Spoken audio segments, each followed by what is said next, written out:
हाय, मैं आकांक्षा यादव और हम सॉल्व कर रहे हैं क्लास 12th का महाराष्ट्र बोर्ड का क्वेश्चन पेपर 2023। अभी हम लोग सेक्शन बी पे हैं। ये है क्वेश्चन नंबर 8।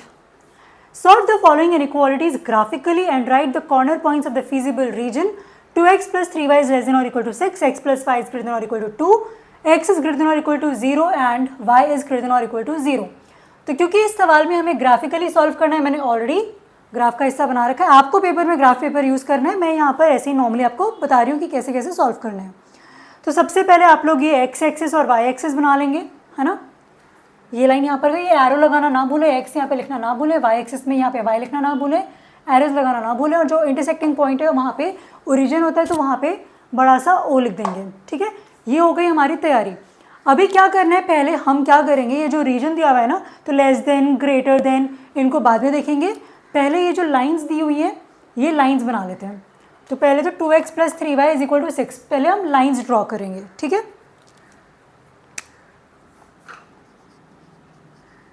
तो स्टेप 1 में क्या करना है, ड्रॉ द लाइंस। और क्योंकि देखो लेस देन और इक्वल टू, ग्रेटर देन और इक्वल टू, ग्रेटर देन और इक्वल टू, ग्रेटर देन और इक्वल टू है, मतलब कि जो लाइन है वो सॉलिड लाइंस होंगी, वहाँ पे वो ऐसे डॉटेड लाइंस हमें नहीं बनानी है। तो पहली लाइन क्या हो जाएगी, पहली लाइन हो जाएगी 2x + 3y = 6। अब इस किसी भी लाइन को ड्रॉ करने के ना दो तरीके होते हैं। एक होता है कि y इंटरसेप्ट से शुरू करो और फिर स्लोप बना लो, बट यहाँ पे क्योंकि ये स्टैंडर्ड फॉर्म में दी हुई हैं लाइंस, तो हम लोग x इंटरसेप्ट और y इंटरसेप्ट को यूज़ करके लाइंस बनाएंगे। तो यहाँ पर हम इसका x इंटरसेप्ट ढूंढ लेंगे। x इंटरसेप्ट को मैं केवल x इंट लिख रही हूँ, y इंटरसेप्ट को मैं y इंट लिख रही हूँ, है ना।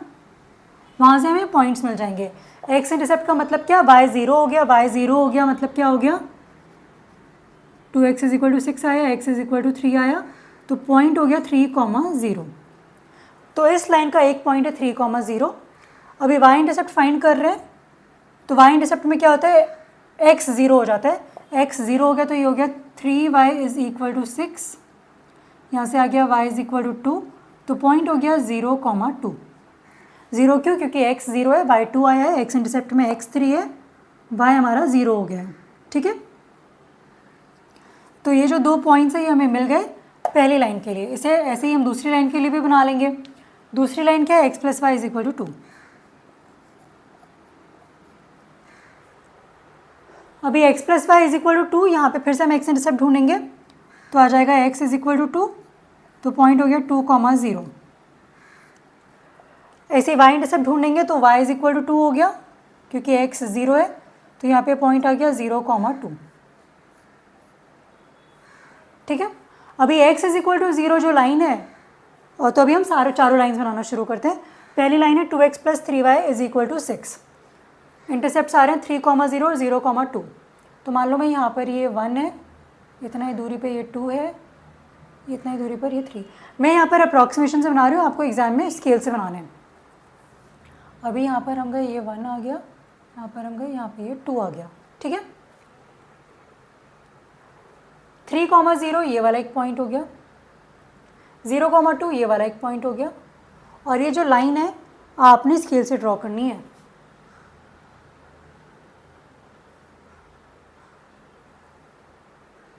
और लाइन ड्रॉ करने के बाद में ये एरो लगाना ना भूलें, क्योंकि एरो का मतलब है कि लाइन आगे चलती जाएगी, अभी रुकी नहीं है लाइन। ठीक है, तो ये हमारी पहली लाइन आ गई, मैं इसको बोल देती हूँ लाइन 1, इसको भी मैं बोल देती हूँ लाइन 1। अभी x + y = 2, यानी कि 2,0 और 0,2 इसके पॉइंट्स है, तो एक तो ये वाला हो गया 0,2 और ये हो गया 2,0। तो ये वाली लाइन भी हम बना देते हैं।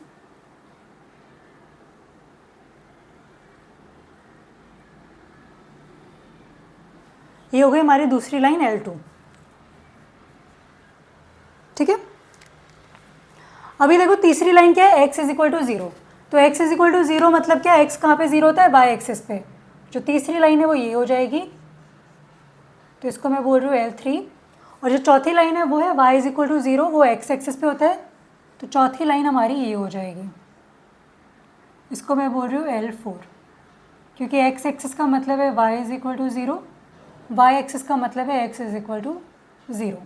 ठीक है, तो हमारे पास चारों लाइंस आ चुकी है। अब हमें रीजन शेड करना है ग्रेटर देन और लेस देन वाला।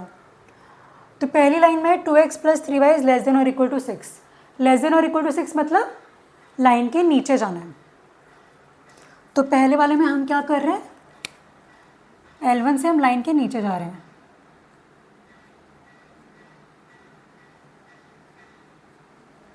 ठीक है, इसके बाद में हम क्या कर रहे हैं, x + y is greater than और इक्वल टू 2। तो यानी कि हम यहाँ पे क्या कर रहे हैं, लाइन के ऊपर जा रहे हैं, क्योंकि ग्रेटर है मतलब ऊपर जाना है। तो ये हम ऊपर चले गए।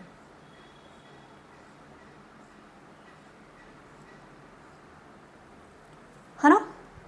और हमें इन चारों लाइंस का वो निकालना है, कॉमन एरिया जो है ना वो निकालना है। तो ये देखो, ये जो है ये हट गया, इसको मैं हटा देती हूँ क्योंकि ये कॉमन नहीं है।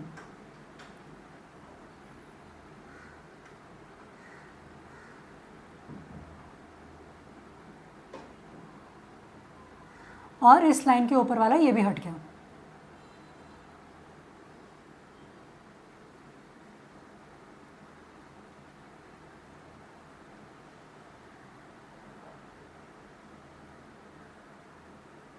अभी जो रीजन है वो इन दोनों लाइंस के बीच का है, लेकिन दो कंडीशन और हैं। तीसरी कंडीशन क्या है, x इज ग्रेटर देन और इक्वल टू 0। तो x इज ग्रेटर देन और इक्वल टू 0 मतलब कि राइट में हम लोग जा रहे हैं। ये जो है ना, ये देखो x 0 से बड़ा है, यानी कि पॉजिटिव x एक्सिस की तरफ हम बात कर रहे हैं। तो वो तो सारा रीजन अपना वही था। अभी y इज ग्रेटर देन और इक्वल टू 0 मतलब क्या, जो x एक्सिस है उसके ऊपर, क्योंकि नीचे जाओगे तो y की वैल्यूज नेगेटिव आने लग जाएंगी, क्योंकि यहाँ पे हम -1 -2 लिखना शुरू कर देंगे, है ना। तो y इज ग्रेटर देन और इक्वल टू 0 मतलब ये इस लाइन के ऊपर, इस लाइन के ऊपर जा रहे हैं, मतलब कि इस लाइन के नीचे वाला जो पूरा हिस्सा है ये पूरा, ये भी कैंसिल हो गया, है ना। क्योंकि नेगेटिव में तो हमें बात करनी नहीं है, हम सिर्फ फर्स्ट क्वाड्रेंट की बात कर रहे हैं बेसिकली, क्योंकि x भी 0 से बड़ा है, y भी 0 से बड़ा है, तो फर्स्ट क्वाड्रेंट की बात हो रही है। तो जो रीजन है वो केवल फर्स्ट क्वाड्रेंट का हो जाएगा। तो अब मैं शेड कर देती हूँ। तो अगर मैं शेड करूँ, ग्रीन पेन से कर लेते हैं, है ना, समझाने के लिए। एग्जाम में अलग अलग पेन मत इस्तेमाल करना, पूरा जो ग्राफ है वो लाइन पेंसिल से बनाना, पेन बिल्कुल इस्तेमाल मत करना। तो रीजन भी जो शेड करना है वो पेंसिल से ही शेड करना। तो ये वाला तो हमारा हो गया रीजन, है ना।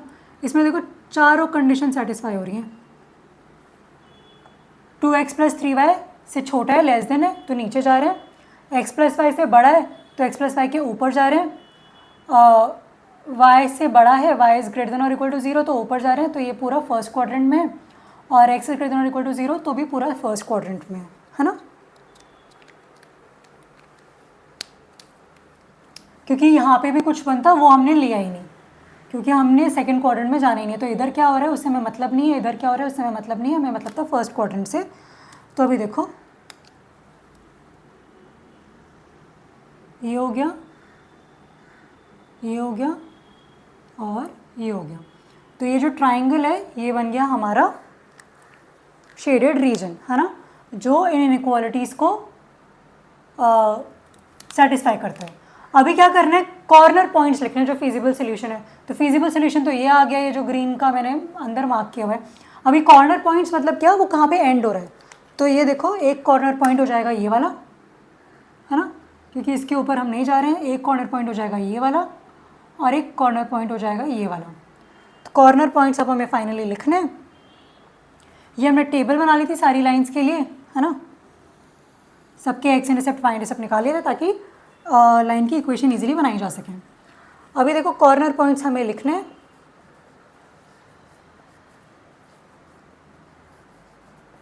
ऑफ फिजिबल सोल्यूशन, क्योंकि सोल्यूशन उनमें से कहीं पर भी हो सकता है।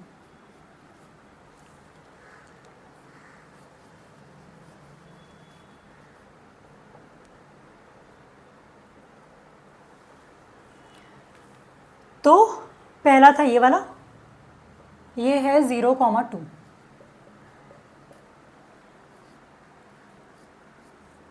दूसरा फिजिबल सोल्यूशन है ये, जो कि है 2,0।